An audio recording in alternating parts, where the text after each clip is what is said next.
નમસ્કાર દર્શક મિત્રો, હું સુરૂપલ લુણેચિયા. સંપૂર્ણ ન્યૂઝમાં આપનું સ્વાગત છે.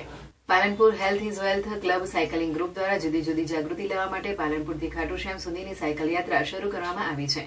પાલનપુર શહેરના સાયકલિંગ ગ્રુપ દ્વારા પાલનપુરથી ખાટુ શ્યામ સુધીની 600 કિલોમીટરની યાત્રા કરી આ યાત્રાનો મુખ્ય હેતુ ગુજરાત ડ્રગ્સ મુક્ત બને, બેટી બચાવો બેટી પઢાઓ, સ્વચ્છતા અભિયાન સહિતના મુદ્દાઓ અંગે લોકોમાં જાગૃતિ આવે તેવા હેતુસર આ સાયકલિંગ ગ્રુપ દ્વારા દર વર્ષે આ પ્રકારે જાગૃતિ લાવવા લોંગ સાયકલિંગનું આયોજન કરવામાં આવે છે, જેમાં મોટી સંખ્યામાં ગ્રુપના સભ્યો જોડાય છે.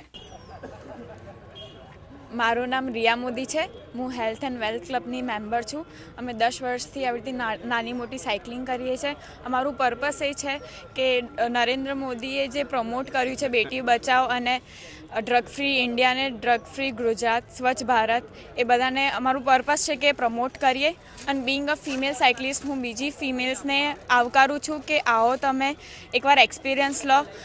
જે હેલ્થ છે એ જ આપણી રિયલી વેલ્થ છે. એના વગર વેલ્થનું કંઈ કામ નથી. અગર હેલ્થ નહીં હોય તો તમે વેલ્થને કંઈ કરી નહીં શકો. તો હું તમને આવકારું છું કે તમે બી આમાં પાર્ટિસિપેટ કરો અને એકવાર એક્સપિરિયન્સ લો કે કેવું રહે છે. અમે અહીંયાથી ખાટુ શ્યામ જવાના છે, જે 600 કિલોમીટર છે. પહેલાં પાલી છે, પછી કિશનગઢ છે અને પછી છેલ્લે ખાટુ શ્યામ અમે ત્યાં સ્ટે કરવાના છીએ. Thank you.